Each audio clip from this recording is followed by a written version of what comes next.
have Troy from Full Gamut Defense Arts, and he's going to teach you another technique. Okay, so actually this is a little bit of a response to one of Joe's other videos where he was talking about punching, and talking about punching, pretty much concentrating on the full face of the fist. I don't disagree with him, but I wanted to talk about some of the reasoning behind some of the different punching methods.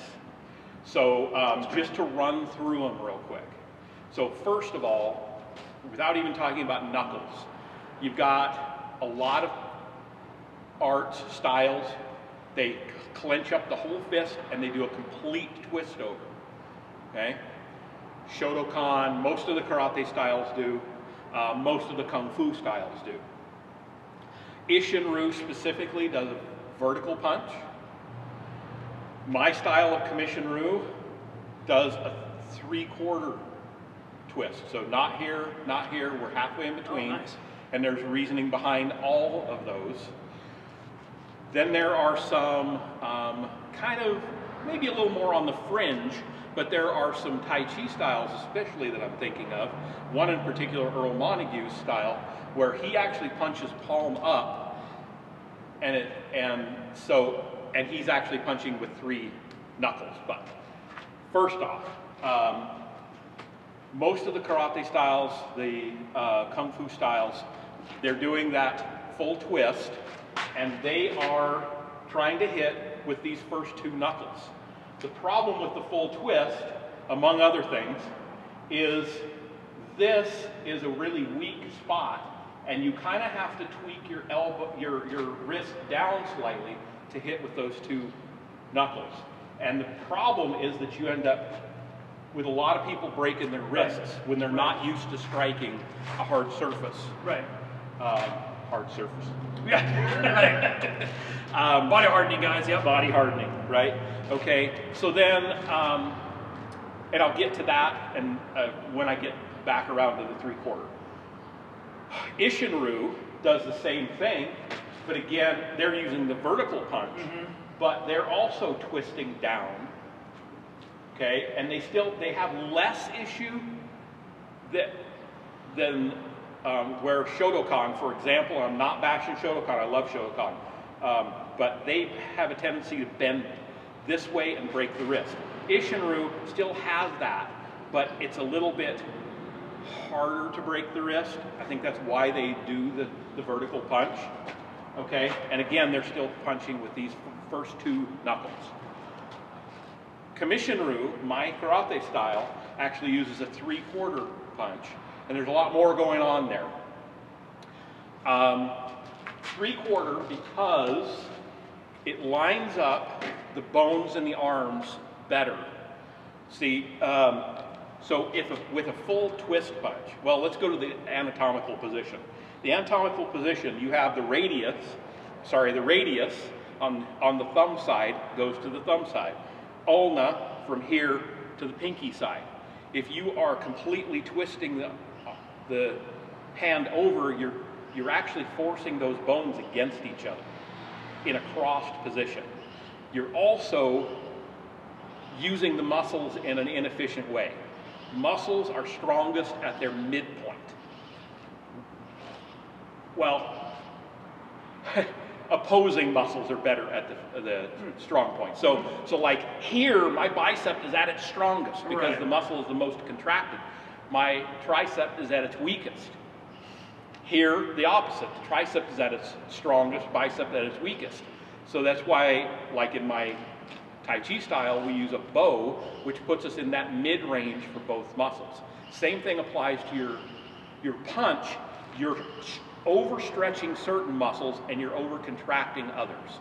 So you're actually weakening the arm. You're also forcing the bones across each other, weakening them. So it's really a weak position to be in. And it was taught, some say theoretically, because they were teaching kids in school karate as their physical education, and they didn't want them hurting each other. That's just one theory, believe it or not. So again, back to the 3/4. Here, the bones go from an alignment like this, radius ulna to vertically stacked, or very close to vertically stacked. So they're only doing this much of a twist. We're putting the muscles in the mid-range in both directions, stretch and contraction. The same thing applies to the hand. Most do a punch like this, where all the fingers are curled and you're overstretching certain muscles. So, Commission-Rue, and I'll come up close a little here, we actually leave this digit straight so that when we curl the thumb around, we can't tighten the hand to that extent. And then that, coupled with the 3/4 twist, gives us a much stronger punch. Now, getting back to the knuckles. Yeah.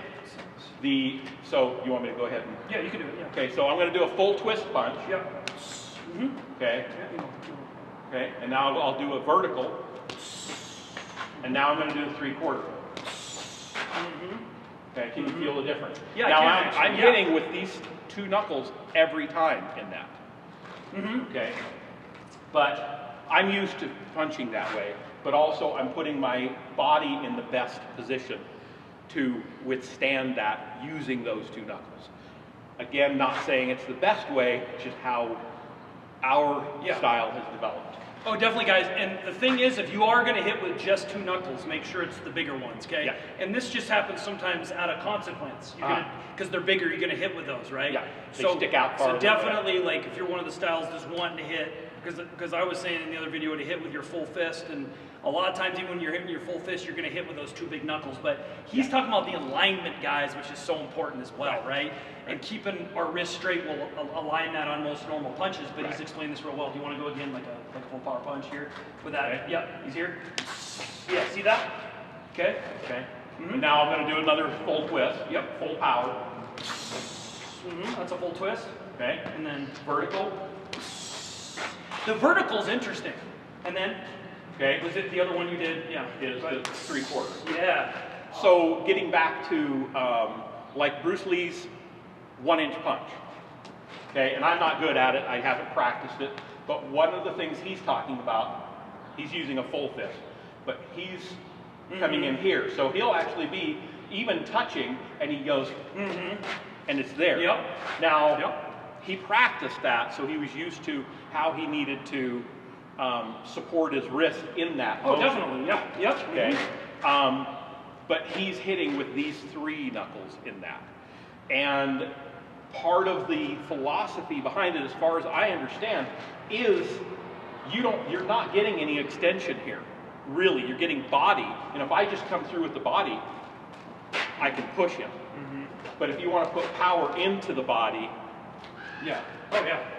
he doesn't move as far, but he's going to feel it in the body more. Yeah.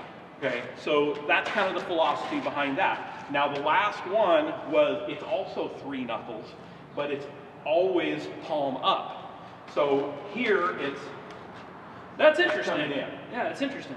But the idea behind it, and the person I've seen do this most is Earl Montague. If you've never heard of him, he's a controversial figure. Unfortunately, he died about 10, 12 years ago. But you can find him online, and you'll see him doing this. But he was one of the big proponents of dim mak, which a lot of people have a bad taste in their mouth over dim mak. But he kind of tried to take the practical side of it. So it wasn't, I'm going to grab your wrist and on 3 different points, and then I'm going to strike you somewhere here, and it's going to kill you. And I'm dead tomorrow, guys, at 3 o'clock. Yeah. He didn't get into all of that, but he did talk about striking. He's normally coming up to a strike here or into the throat, and he's doing it with a lot of power. And if he gets a hold of something here, awesome, and he's doing this. Very specific He's pulling them into it. Gotcha. So, yeah, very specific technique. Again, if you're going to hit with any knuckles, like, make sure and just have everything lined up well. Yeah. We want to line everything up. That's the most important part. Absolutely.